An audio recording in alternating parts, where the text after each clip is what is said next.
I've got this area of my yard that just gets a lot of abuse. It's right here at a gate, and over time this grass has received a lot of traffic, both from the family, and then we've also got a dog that comes in and out.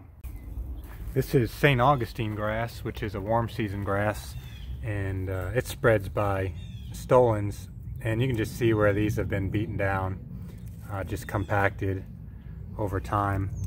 And I just don't see this recovering come spring into summer. I'll put something in place that'll be more permanent and obviously take to the heavy traffic.